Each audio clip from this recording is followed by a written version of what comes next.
Ele estava ali, no meio da sala de estar suntuosa, onde o mármore frio do chão parecia absorver qualquer calor humano.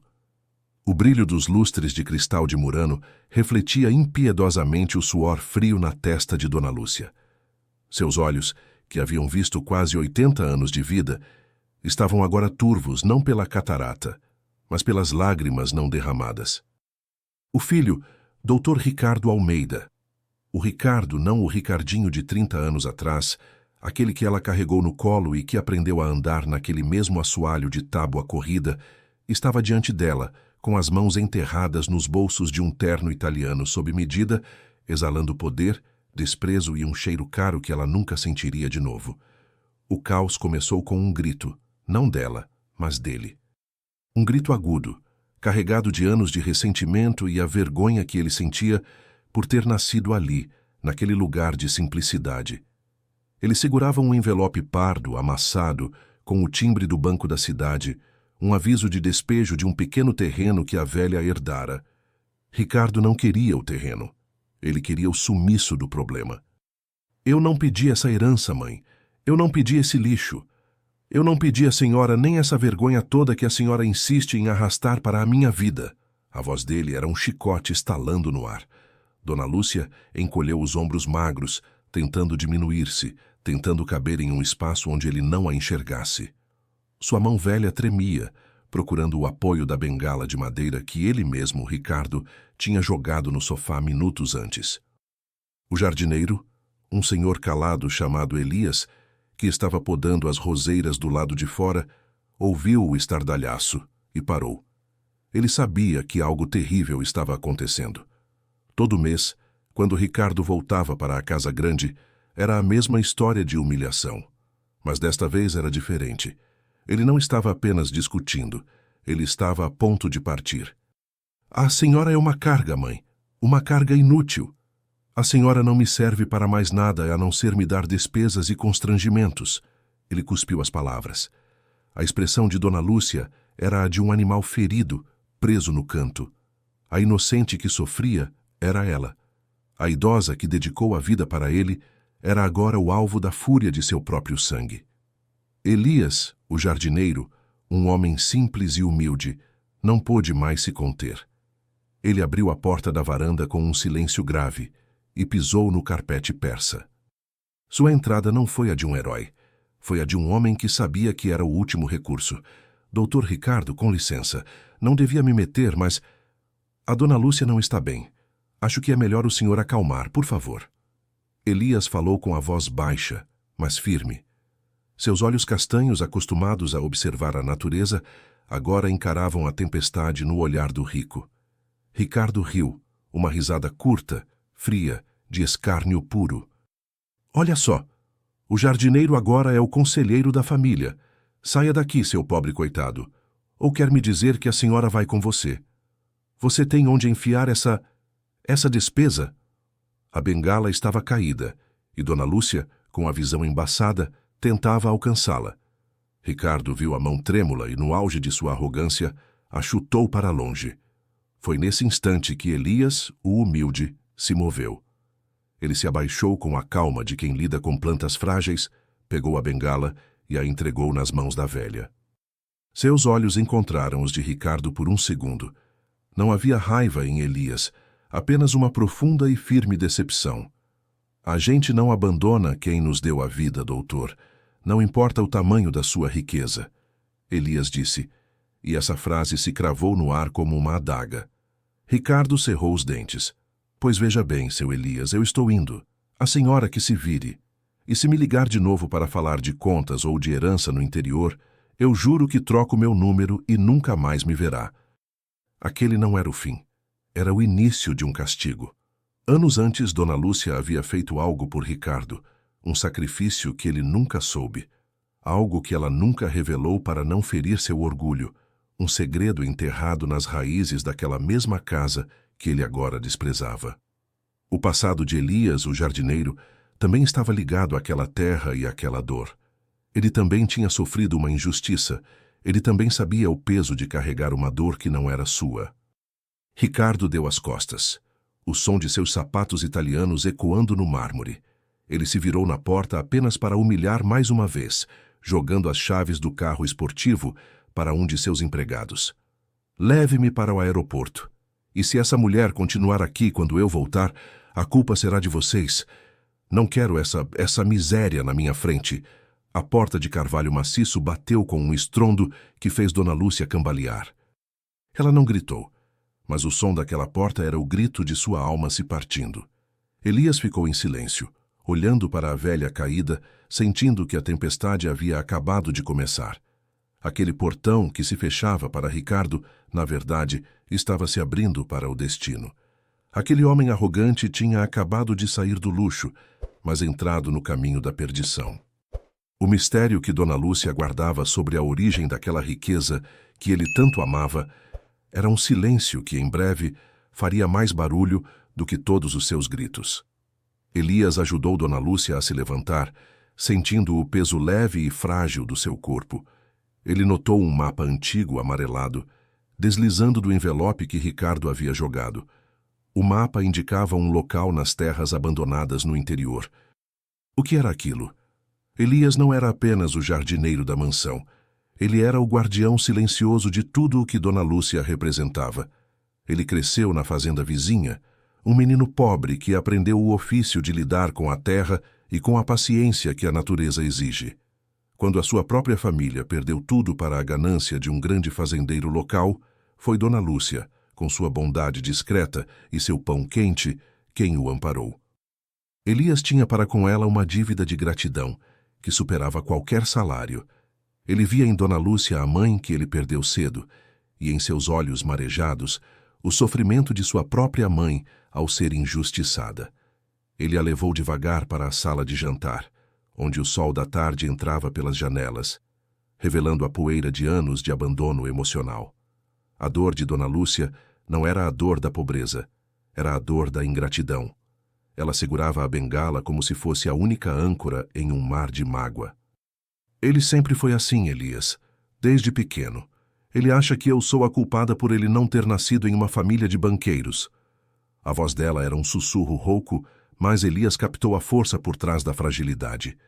Ele sabia que o caráter de Dona Lúcia era feito de ferro coberto por veludo. Elias sentou-se na cadeira mais próxima, olhando para a velha. Ele entendia a dor dela, porque ele mesmo, em sua juventude, foi acusado injustamente de roubo pelo fazendeiro ganancioso. O trauma de ter seu nome manchado por mentiras, de ser desprezado por não ter posses, o ensinou a reconhecer a pureza de coração, em contraste com a maldade disfarçada em poder. Ele era um homem justo, humilde e bondoso, mas com uma força emocional inabalável. Ele suportava o desprezo dos outros empregados e o pagamento irrisório de Ricardo, apenas para estar perto de Dona Lúcia, cuidando dela discretamente. Ele pegou a mão dela, que era leve como uma folha seca. A senhora é o que há de mais valioso nesta casa, Dona Lúcia. O Dr. Ricardo não sabe o que ele perdeu hoje. A riqueza dele está na conta, a sua está aqui dentro. Elias tocou o próprio peito. E isso vale mais do que todos os ternos italianos do mundo. Dona Lúcia sorriu levemente. Era a primeira vez que alguém via o valor dela, além do título de mãe do milionário. Elias não estava ali pelo dinheiro, ele estava ali pelo amor. Ele sentia na alma a dor do inocente, porque já foi aquele inocente. Ele a ajudou a tomar um chá de camomila, e enquanto ela descansava, Elias olhou para o mapa antigo que havia caído do envelope. O papel era áspero, com marcas de dobra e um cheiro de terra seca. O desenho mostrava a localização exata de um poço artesiano em desuso no terreno que Ricardo desprezava. Mas havia uma marca estranha, um círculo rabiscado que não parecia ter relação com a água. Naquele momento, ele teve uma certeza que o fez levantar da cadeira. O passado de Dona Lúcia estava diretamente conectado à raiva de Ricardo e ao problema atual do despejo. O apego dela àquele terreno no interior não era financeiro, era um segredo. E esse segredo era a única coisa que poderia, de alguma forma, dar a Ricardo uma lição de vida que nem toda a fortuna do mundo poderia comprar. A forma como Ricardo tratou a mãe era um eco amplificado do desprezo que Elias sofreu. Mas Elias não tinha se rendido. Ele tinha procurado justiça à sua maneira, com paciência e trabalho duro. Agora, ele sentia que era o momento de fazer por Dona Lúcia o que ela fez por ele anos atrás, mostrar que a verdade e a dignidade sempre triunfam sobre a mentira e a arrogância. Não vou deixar ele tratar a senhora assim, Dona Lúcia. Ninguém merece ser jogado fora como um móvel velho. Elias prometeu em voz baixa, olhando para o mapa. Ele sabia que precisava agir onde ninguém mais ousou. A família estava desfeita, o filho era um monstro, e as empregadas tinham medo. Elias, o humilde jardineiro, sabia que iria até o fim por aquela mulher. Ele iria atrás daquele segredo, custasse o que custasse. Essa convicção o levaria a fazer algo que nenhum parente, conselheiro ou amigo de Ricardo jamais faria: confrontar a podridão daquela família de frente. Ele iria ao interior, encontrar o mapa, encontrar o segredo, e no processo, quem sabe, encontrar um pouco da justiça que o destino lhe roubara há tantos anos. Elias sabia que confrontar Ricardo diretamente seria inútil. O orgulho do milionário era uma muralha de concreto. A única maneira de curar a ferida de Dona Lúcia e, talvez, salvar Ricardo da sua própria destruição moral era desenterrar a verdade. Muitos haviam tentado intervir na vida de Ricardo ao longo dos anos. Terapeutas caros, advogados tentando mediar a herança e até mesmo um padre amigo da família. Todos falharam em penetrar a couraça de arrogância que ele construiu. Eles tentaram com lógica, com argumentos e com súplicas, mas Ricardo respondia com contratos, números e ameaças. Elias, no entanto, tinha uma ferramenta diferente: a empatia. Ele se lembrava de quando era criança, e, assustado com a perda de sua casa, Dona Lúcia simplesmente o sentou ao lado dela na cozinha. Não lhe deu sermões, mas um prato de comida e o silêncio necessário para que ele falasse no seu tempo. Na manhã seguinte à partida de Ricardo, Dona Lúcia estava apática. Ela recusava-se a comer e apenas olhava para o retrato do marido falecido, como se buscasse nele uma resposta que nunca viria. A cuidadora, uma jovem profissional contratada pela secretária de Ricardo, tentou todos os métodos: conversas motivacionais, musicoterapia, até mesmo forçar uma colher de sopa em sua boca, tudo em vão.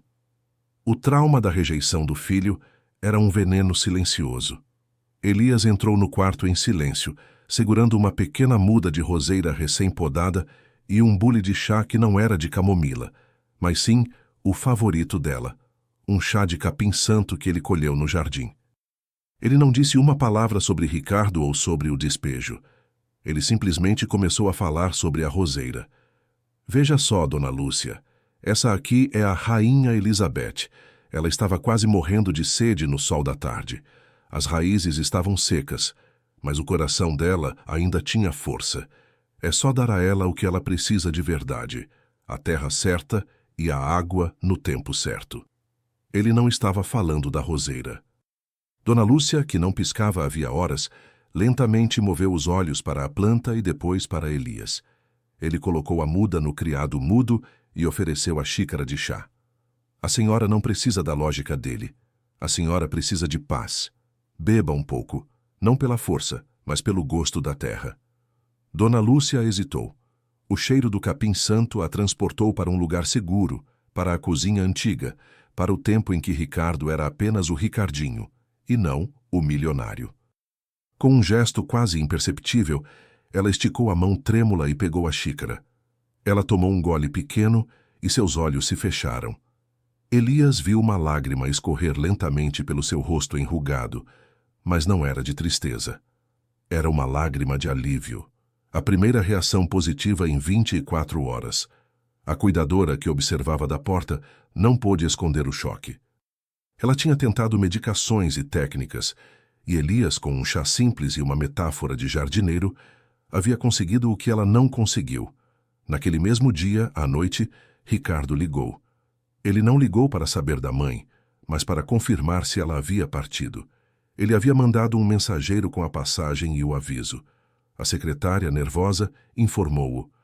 Doutor, ela ainda está aqui, mas ela está um pouco melhor. O jardineiro conseguiu fazê-la comer um pouco. Do outro lado da linha, Ricardo sentiu uma pontada estranha, um ciúme feio e disfarçado. Ele havia falhado em dar conforto à mãe a vida inteira, e um empregado que ganhava salário mínimo estava conseguindo. O rico se emocionou, não com a bondade, mas com a eficácia do gesto. Uma sensação de esperança nasceu nele, mas ela foi rapidamente abafada pela arrogância. Ele não admitiria que um funcionário fosse melhor que ele. Essa primeira transformação, o simples ato de fazer Dona Lúcia beber um chá, era o primeiro passo de Elias. Ele sabia que o segredo do mapa era a chave para a segunda e maior transformação. Ele tinha ganhado a confiança dela e, de quebra, havia despertado algo em Ricardo, ainda que fosse apenas o ciúme. Elias tinha provado com um único gesto profundo que ele era o único capaz de restaurar a vida daquela velha e, no futuro, a de seu filho. Enquanto Elias ganhava o terreno no coração de Dona Lúcia, uma figura se movia nas sombras da mansão. Dr. Otávio, o assessor financeiro de Ricardo e secretamente seu primo de segundo grau. Otávio não estava interessado na saúde de Dona Lúcia, mas sim na saúde da conta bancária de Ricardo. Ele era um homem magro, com óculos de aro fino e a frieza de um contador de almas. Seus maiores medos eram a instabilidade de Ricardo, que poderia levar a perdas financeiras, e a possibilidade de que o milionário, em um ataque de remorso ou fraqueza emocional, alterasse seu testamento, deixando-o de fora da herança substancial que ele almejava. Otávio observava, através das janelas, a nova e perigosa conexão que se formava. Ele via Dona Lúcia sorrindo levemente, enquanto Elias lhe mostrava uma nova flor, e via o próprio Ricardo, em suas raras e rápidas visitas, lançar olhares de ciúme e confusão. A presença de Elias trazia uma paz que desestabilizava o ambiente tóxico que Otávio secretamente cultivava, pois o caos era o seu campo de jogo. Aquele jardineiro está se achando o salvador da pátria, não é? Otávio comentou, com a sutileza venenosa que lhe era peculiar para a governanta, a senhora Fátima. Ela era leal a quem pagava melhor, e Otávio sempre a mimava com pequenos presentes caros. Ele é muito bom com a patroa, Dr. Otávio. Conseguiu fazê-la comer o que a cuidadora não conseguiu, respondeu Fátima, enquanto limpava uma estatueta de bronze com nervosismo. Otávio sorriu, um sorriso que não alcançava seus olhos. Bondade, Fátima, ou interesse, um homem da roça que ganha miséria por podar galhos, se aproxima da herdeira de milhões. Me parece um conto de fadas barato, não acha? Ele deve saber que, se Dona Lúcia morre, ele perde o emprego. Ou pior, ele pode estar esperando algo mais. Ele plantava a semente da dúvida, não apenas na mente da governanta, mas em todos os empregados que o ouviam. Otávio fazia comentários sutis em voz alta sobre a ingenuidade dos ricos e como certas pessoas humildes sabiam se aproveitar de idosos fragilizados. Ele observava a conexão de Elias com Dona Lúcia, a maneira como ele a ajudava a caminhar no jardim, e isso o irritava profundamente. Essa ligação genuína era uma ameaça ao seu controle e à sua ambição. Ricardo, em uma das ligações noturnas com Otávio, desabafou sobre a situação. Aquele Elias está ocupando meu lugar, Otávio. Ele está virando o queridinho da casa. Eu não posso permitir isso. Ele não é família. Otávio aproveitou a brecha, sem hesitar. Exatamente, Ricardo. Ele não é família, mas está agindo como tal. Pessoas humildes têm métodos, digamos, persuasivos para obter a confiança de idosos. Devemos ficar atentos a qualquer movimento dele. Documentos, acesso a cofres. Não vamos arriscar que ele peça um adiantamento. Ou pior, que tente convencer Dona Lúcia a assinar algo. A semente da desconfiança foi plantada no terreno fértil da arrogância e do ciúme de Ricardo. Otávio fez Ricardo se sentir não apenas traído, mas também financeiramente ameaçado por Elias. A manipulação era sutil. Otávio não acusava diretamente. Ele apenas sugeria as intenções de Elias, apelando para o maior medo de Ricardo: perder dinheiro e ser enganado. Naquela noite, Otávio foi até a ala de serviço da casa, onde os empregados guardavam seus pertences. Ele viu o armário simples de Elias, que continha apenas um uniforme limpo e um caderno velho. Otávio sorriu. Ele não precisava de provas de roubo, ele precisava fabricar a dúvida. Isso não pode continuar, ele murmurou para si mesmo enquanto acendia um charuto caro na varanda. Ele olhou para a cabana de ferramentas de Elias, isolada no canto do jardim, e uma ideia perversa começou a se formar em sua mente fria e calculista. O vilão de verdade estava na casa, observando, calculando, e agora começando a planejar como tirar Elias do caminho de forma permanente, destruindo não só sua reputação, mas a esperança de Dona Lúcia.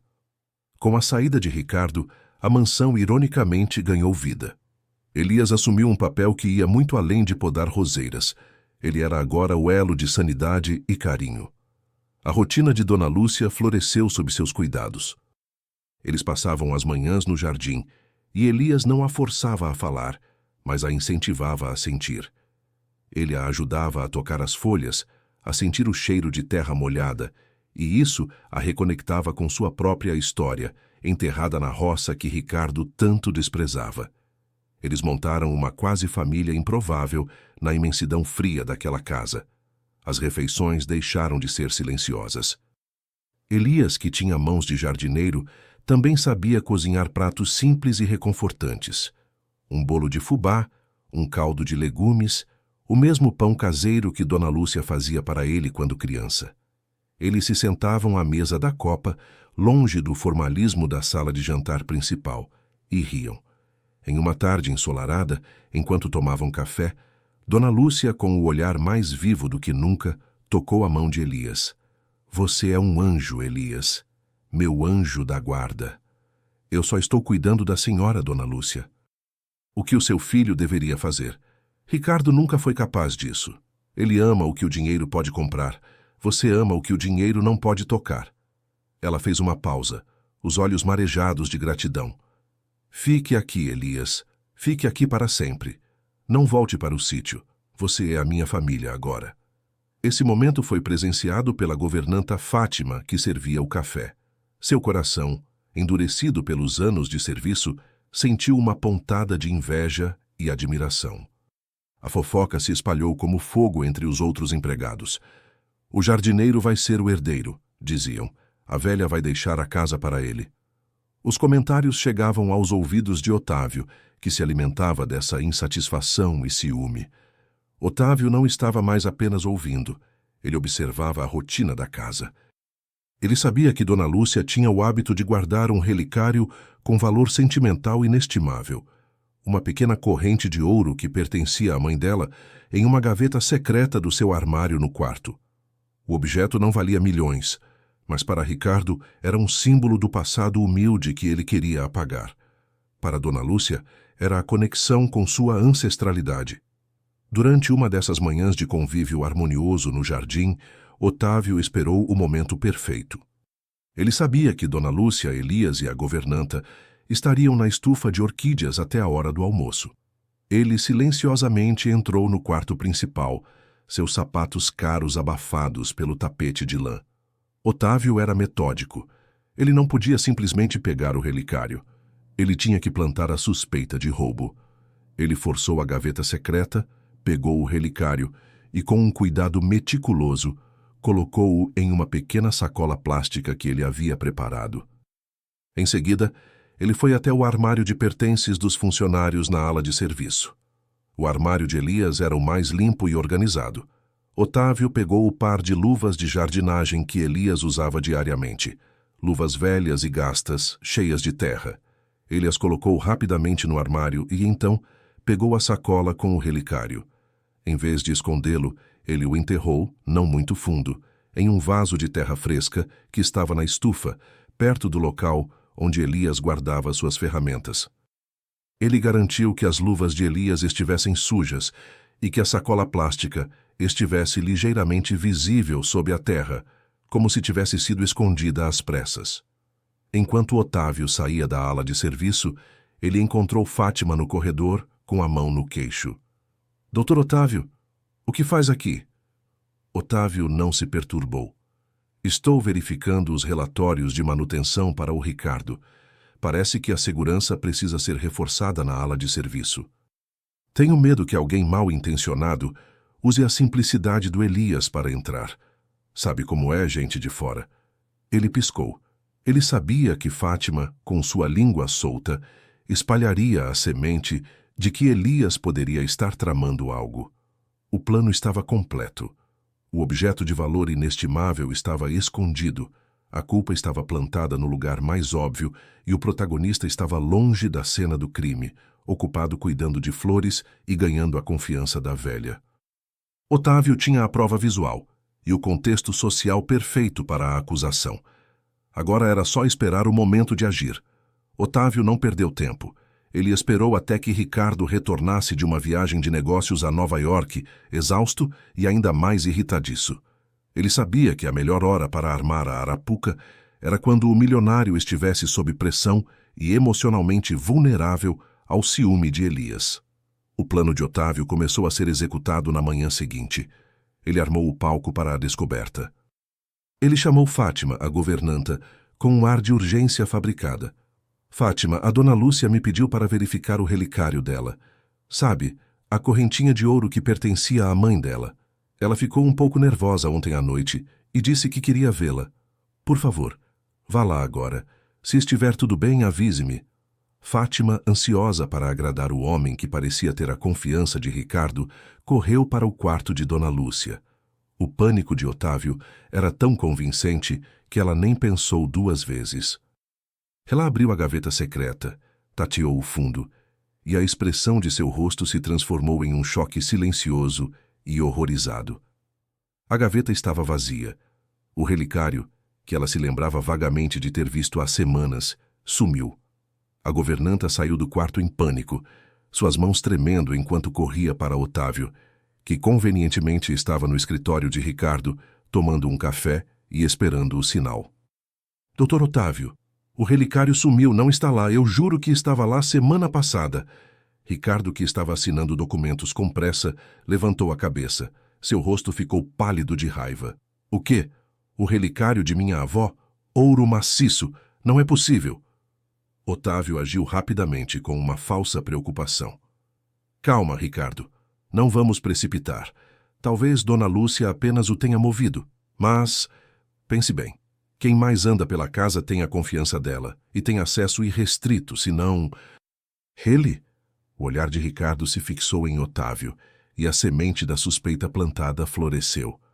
O jardineiro, ele sibilou, o sangue fervendo. O ciúme se transformou em fúria. Otávio não precisou dizer mais nada. Ele fingiu hesitar. Ricardo, eu odeio sugerir isso, mas... Lembre-se do que conversamos. Ele estava muito próximo dela, falando de família, e ele vive na miséria. Pessoas pobres, Ricardo, às vezes sucumbem à tentação. Ricardo se levantou, batendo as mãos na mesa. Ele chamou os seguranças e mandou reunir todos os empregados na sala de estar, a mesma sala de mármore onde havia humilhado a mãe. A cena da injustiça máxima estava montada.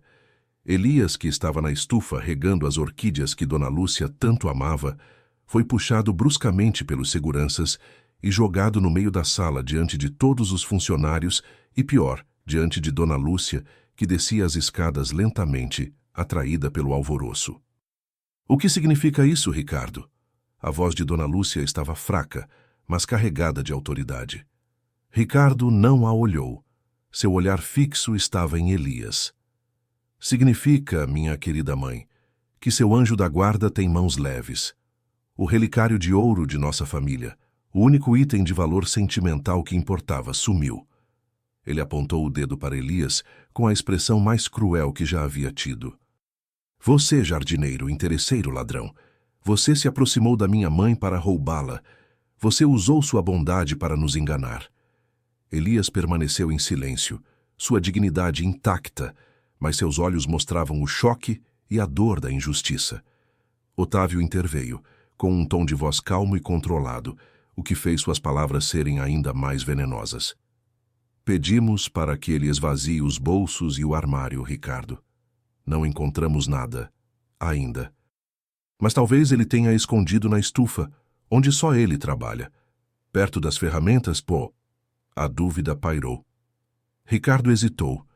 Ele via a firmeza nos olhos de Elias e a súplica silenciosa nos olhos de sua mãe, que segurava o choro.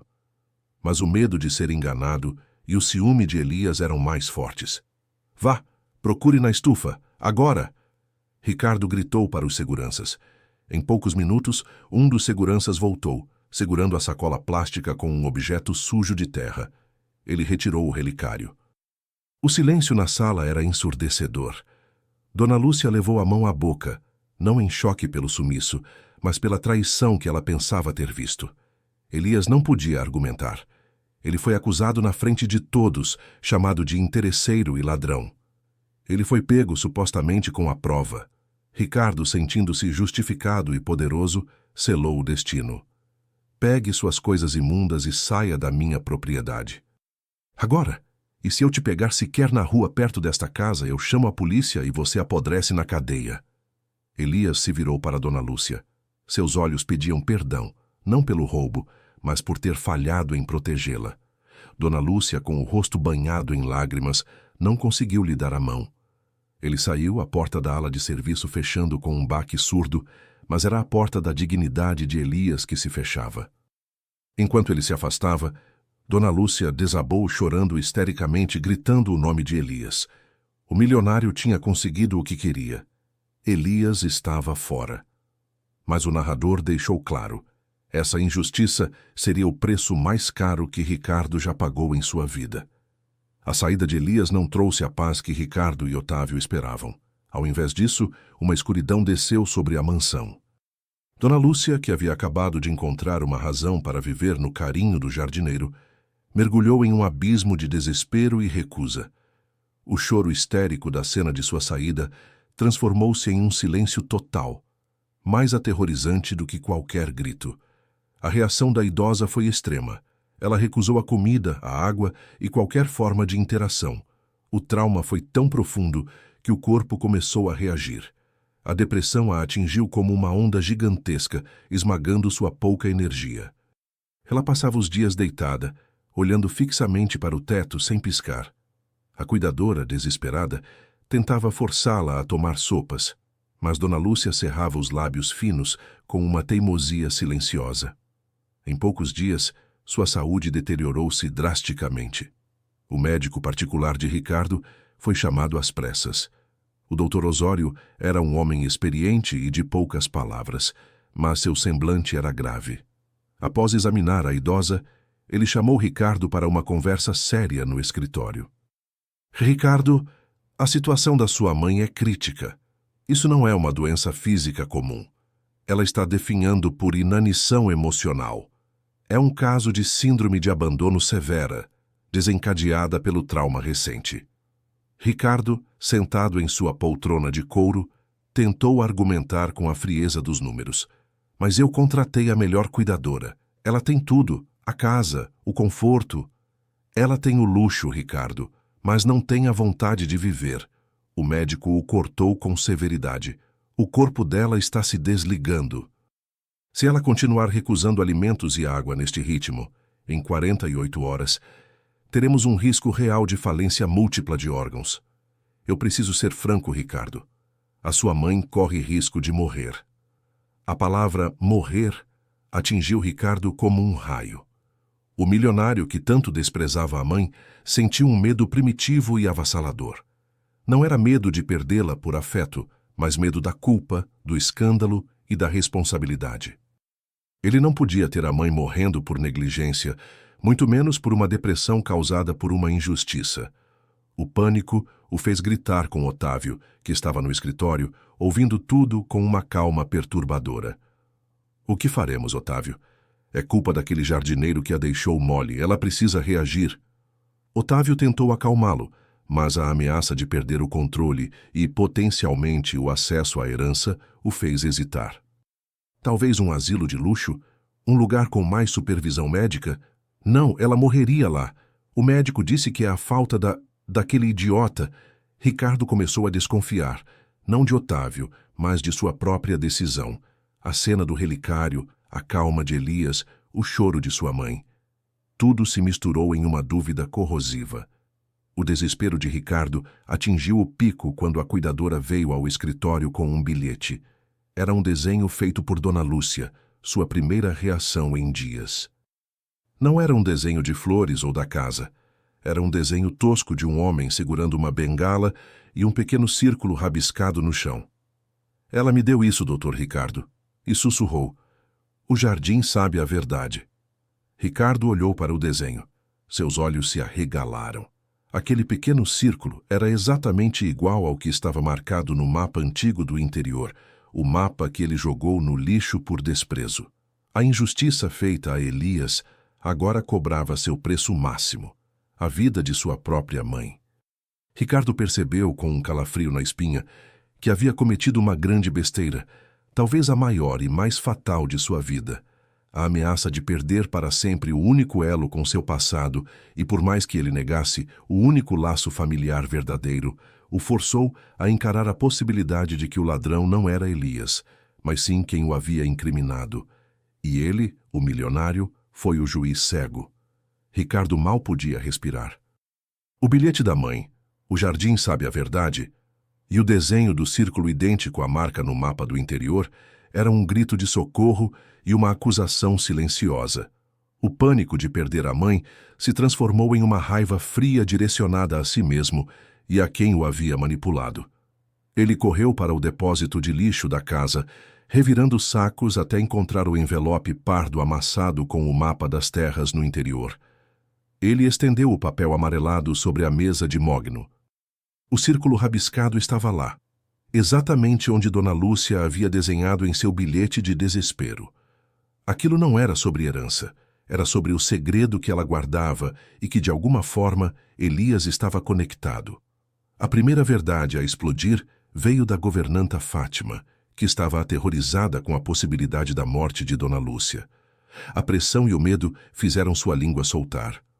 Dr. Ricardo, eu preciso falar. Fui eu quem viu o Dr. Otávio na ala de serviço naquele dia.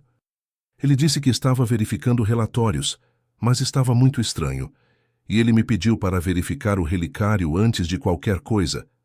Ele me usou, doutor. Eu sinto muito. A confissão de Fátima foi a faísca que acendeu o incêndio da verdade. Ricardo começou a revirar os últimos relatórios financeiros, as gravações de segurança, que Otávio convenientemente alegava estarem com defeito, e, principalmente, as informações de Otávio sobre Elias. Tudo era manipulação. Ricardo chamou Otávio para o escritório sob o pretexto de uma reunião de emergência sobre a saúde de Dona Lúcia. Otávio entrou com seu sorriso cínico habitual, pronto para oferecer mais conselhos venenosos. Ricardo, lamento pela sua mãe. Talvez se nós a enviarmos para um spa de alta... Ricardo o interrompeu batendo o punho na mesa. Onde está o dinheiro, Otávio? Otávio empalideceu. Dinheiro? Do que você está falando? Eu sei que o relicário foi plantado. Eu sei que você me usou para tirar Elias do caminho. Mas por quê? O que você estava escondendo nos balanços da empresa nos últimos 3 meses? A investigação de Ricardo havia revelado transações suspeitas e desvios de fundos em contas offshore. Otávio não era apenas um mentiroso. Ele era um ladrão que estava desviando milhões, usando o caos emocional na mansão como distração perfeita. A verdade explodiu em uma cena de confronto brutal. Ricardo, tomado por um misto de raiva e nojo de si mesmo por ter sido tão cego, confrontou o primo. Você é um parasita. Você quase matou minha mãe, não por um relicário, mas por dinheiro. E eu, o gênio, caí no seu joguinho barato de inveja contra um jardineiro honesto. Otávio tentou negar, mas Ricardo tinha as provas financeiras. Ele foi exposto, confrontado e, naquele instante, oficialmente derrubado. Ricardo ligou para o seu advogado, não para um conselho, mas para uma ordem de prisão e um processo de desvio de fundos. Otávio foi expulso da mansão sob a mira dos seguranças, seu rosto pálido e derrotado, a justiça poética cumprindo seu primeiro estágio. Com o vilão fora, Ricardo estava livre da manipulação, mas preso em sua culpa. Ele olhou para o mapa e para o desenho de sua mãe. Ele sabia que o segredo não era apenas sobre o dinheiro de Otávio. Ele era sobre Elias, sobre a roça e, acima de tudo, sobre a vida de sua mãe. A decisão foi imediata e desesperada. Ele precisava de Elias de volta. Ele precisava limpar o nome do homem que humilhou e, mais importante, ele precisava do perdão e do segredo daquele jardineiro para salvar a vida de sua mãe. A dúvida era lancinante. Será que ele conseguiria encontrá-lo? E se encontrasse, seria tarde demais? Ricardo partiu em sua busca, não com a arrogância do milionário, mas com o desespero de um filho. O destino, que ele havia esnobado por tanto tempo, agora o obrigava a rastejar em busca daquele que ele humilhou. O carro esportivo de Ricardo, que parecia deslocado em meio às estradas de terra esburacadas do interior, o levou para as terras que ele desprezava. O único endereço que ele tinha era o do terreno que Dona Lúcia herdara, o mesmo que causou a briga inicial. Ele dirigia como um louco, a poeira vermelha levantando um rastro de culpa atrás de si, a imagem de sua mãe definhando, com a ameaça de morte pairando sobre ela. Era um fantasma no banco do passageiro. Ele finalmente encontrou Elias em uma cabana humilde, próxima ao limite das terras. A cabana era simples, mas tinha uma ordem e uma limpeza que contrastavam com o caos emocional da mansão. A dignidade de Elias, mesmo na pobreza, era palpável. O jardineiro estava regando os pequenos pés de alface em sua horta quando viu o carro de luxo parar. Seu rosto, inicialmente, não demonstrou surpresa, apenas uma cansaço profunda e uma resignação que doía. Ricardo saiu do carro, seus sapatos caros cobertos de poeira vermelha do interior. Pela primeira vez na vida, ele não sabia o que fazer com as mãos. Ele se aproximou, e a cena era o oposto daquela na mansão. O rico estava humilhado, o pobre em paz. Elias, por favor! A voz de Ricardo estava embargada, algo que nunca havia acontecido. Ele estava à beira do colapso, seus olhos vermelhos e inchados pela falta de sono e pelo pânico. Eu vim pedir perdão. Eu sei que você não roubou o relicário. Otávio confessou. Ele está preso. A polícia foi acionada. Tudo foi um plano dele para me desviar a atenção enquanto ele roubava a empresa. Eu te acusei injustamente. Na frente de todos, eu fui um cego. Perdoe-me. Elias parou de regar, a água pingando lentamente do bico do regador. Ele fixou seus olhos em Ricardo, e não havia raiva, mas uma tristeza profunda que vinha da alma. Não é só o relicário que o senhor roubou de mim, Dr. Ricardo. O senhor roubou a paz de Dona Lúcia e a minha dignidade, e isso não se compra de volta com dinheiro. Demorou o senhor quase perder sua mãe para enxergar a verdade. A justiça para mim não é ver o Otávio preso, é ver a Dona Lúcia bem. Eu sei, Ricardo implorou, caindo de joelhos na terra vermelha. O terno italiano manchado, o orgulho estraçalhado. O destino o devolveu de joelhos, na mesma terra que ele humilhou e na frente do homem que ele desprezou. Mas minha mãe, Elias, ela está morrendo. Ela recusou comida. O médico disse que é por falta de vontade de viver, pelo trauma que eu causei. Ela fez um desenho, Elias. O mesmo círculo que está no mapa daquelas terras que eu desprezei. Ela disse, o jardim sabe a verdade. Você sabe o que é, não sabe? Por favor, eu te imploro, volte. Volte por ela. Ouvir que Dona Lúcia estava correndo risco de morte quebrou a muralha de Elias. O amor que ele sentia pela velha superava a dor da humilhação. Ele olhou para o chão, respirou fundo e finalmente cedeu, não por Ricardo, mas por Dona Lúcia. Eu volto, mas não é por você. É pela mãe que me deu a mão quando o mundo me virou as costas. Na viagem de volta, com Elias no banco do passageiro do carro de luxo, Ricardo mostrou o mapa antigo. O silêncio entre eles era pesado, quebrado apenas pelo motor potente. Elias pegou o mapa, seus dedos de jardineiro percorrendo as linhas. Dona Lúcia me disse um dia, quando eu era criança e me perguntava por que ela não vendia esse terreno para ter uma vida melhor, que havia algo importante enterrado no poço seco daquelas terras. Não era dinheiro como pensam os gananciosos. Era um documento. Ela me fez prometer que, se um dia ela sumisse, eu procurasse essa caixa. Aquele terreno, Dr. Ricardo, não é apenas terra de roça. Aquele ponto exato que ela desenhou e que está no mapa é o centro da maior jazida de minério raro da região. É um valor incalculável que ela herdou da família dela e que vale 10 vezes mais do que toda a sua empresa. O minério está no subsolo do sítio que o senhor quis despejar. Ricardo parou o carro bruscamente na beira da estrada. Ele fixou os olhos em Elias, sua boca seca, o choque o paralisando. Você está mentindo. Não é possível. Não estou. Ela nunca usou, nem vendeu, porque disse que riqueza que não traz felicidade é maldição. Ela não queria que a ganância tomasse conta de você. Por isso manteve o segredo e viveu na simplicidade relativa da mansão. Sua mãe é a verdadeira milionária, doutor. Você humilhou a pessoa que podia comprar o país inteiro e preferiu a sua companhia.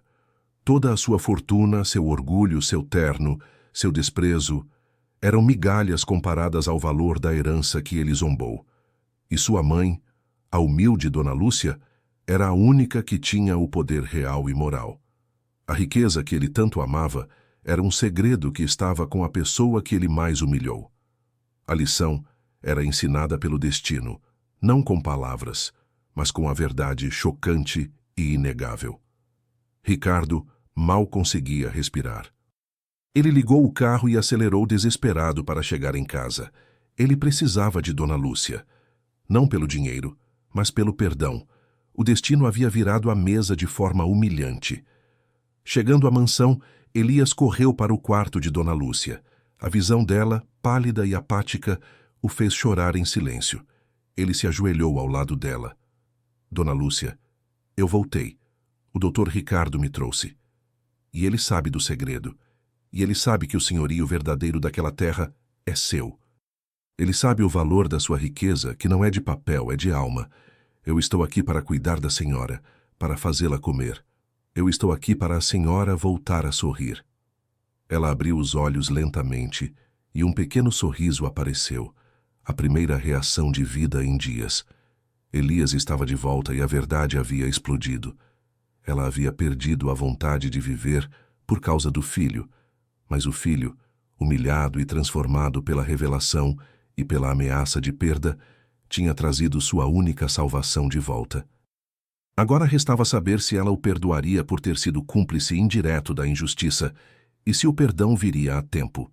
O reencontro de Elias e Dona Lúcia era o primeiro passo para a cura, mas a ferida de Ricardo ainda estava aberta. Com Elias de volta, a cura começou, mas não foi imediata. Dona Lúcia ainda estava extremamente frágil.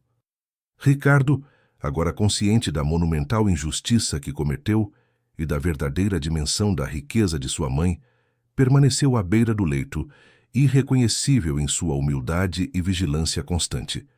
O perdão, Elias sabia, não seria fácil nem automático. A confiança era uma flor que havia sido pisoteada e precisava ser cultivada com paciência, tempo e muita dedicação. O foco principal do processo de cura foi Dona Lúcia, e não o arrependimento de Ricardo. Elias, com sua sabedoria humilde, não tentou forçá-la a comer. Ele recorreu novamente à simplicidade e à memória afetiva. Ele passava longas horas cantando as músicas antigas de ninar e as modinhas de viola da roça que ela costumava cantar quando ele era criança. Ele preparou o chá de capim-santo e o pão caseiro, cozinhados em uma pequena cozinha improvisada que ele montou na ala de serviço, garantindo que o aroma da terra e do conforto invadisse o quarto estéril. Ricardo observava Elias fascinado pela calma e pela eficácia daquele amor desinteressado. Ele via o jardineiro, o homem que ele desprezou, devolvendo a vida à sua mãe. Aos poucos, a apatia de Dona Lúcia deu lugar a pequenos sinais de vida. Ela aceitou pequenas colheradas de sopa. O primeiro sorriso de verdade veio quando Elias lhe trouxe a roseira, Rainha Elizabeth, para o quarto, explicando que a planta estava forte e pronta para florir novamente. A recuperação foi um processo lento, feito de pequenos gestos de carinho genuíno. Ricardo, para limpar seu nome e buscar a redenção, não fez promessas vazias. Ele começou a agir com a mesma intensidade que antes dedicava aos negócios, mas agora com o foco na moralidade. Ele foi pessoalmente ao banco e garantiu que todas as dívidas e pendências financeiras de Elias fossem resolvidas e que seu crédito fosse restaurado. Mais importante, ele emitiu uma declaração pública na empresa e para a imprensa, assumindo total culpa pelo erro, inocentando Elias na frente de todos os funcionários e acionistas. Ele deu a Otávio o que ele merecia, a exposição pública de sua fraude e o processo de prisão por desvio de milhões. Mas a maior atitude de Ricardo foi em relação a Elias. Ele não o ofereceu dinheiro, mas a parceria e a irmandade. Elias, o que eu te fiz não tem preço. Eu sei que o perdão levará tempo, mas quero que você saiba que de hoje em diante você não é mais meu empregado. Você é meu irmão, minha consciência. E mais, a terra é da minha mãe. Ela quer transformá-la em uma fundação de caridade. Eu quero que você, com seu senso de justiça e sua ligação com a terra, seja o presidente dessa fundação. É um patrimônio de centenas de milhões, e a única pessoa em quem eu confio para administrá-lo com dignidade é você. Aceite isso como uma forma de reparação e redenção. Elias aceitou, não pela posição, mas pelo reconhecimento de seu valor, pela promessa de justiça social que a fundação representava e pela oportunidade de honrar Dona Lúcia. A família agora era uma família escolhida, reconstruída sobre os pilares da verdade e do respeito. Dona Lúcia, embora perdoando Ricardo pelo seu coração, o fez trabalhar para merecer de novo o seu amor. Ela o ensinou a diferença crucial entre ter riqueza, posse externa, e ser rico, valor interno. Ele aprendeu a se sentar na copa com ela, a tomar o chá de capim-santo e a ouvir o silêncio do jardim, encontrando a paz que os milhões e o status nunca lhe deram. Ele trocou o luxo pela lição. O final feliz veio com maturidade. Ricardo, decidido a honrar a simplicidade de sua mãe, decidiu morar em uma casa menor, mais simples, perto da futura fundação no interior, vendendo boa parte de seus bens de luxo. Ele doou a mansão de mármore para se tornar um centro cultural, desfazendo-se do símbolo de sua arrogância. Ele finalmente honrou a raiz humilde que tanto desprezou.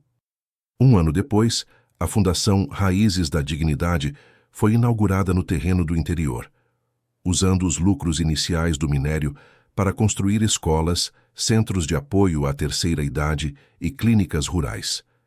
Elias, o jardineiro humilhado, estava no palanque, discursando como presidente ao lado de Dona Lúcia, radiante e com a saúde plenamente restaurada, e de Ricardo, agora um homem maduro, que havia trocado o terno italiano pelo linho simples quando estava no interior.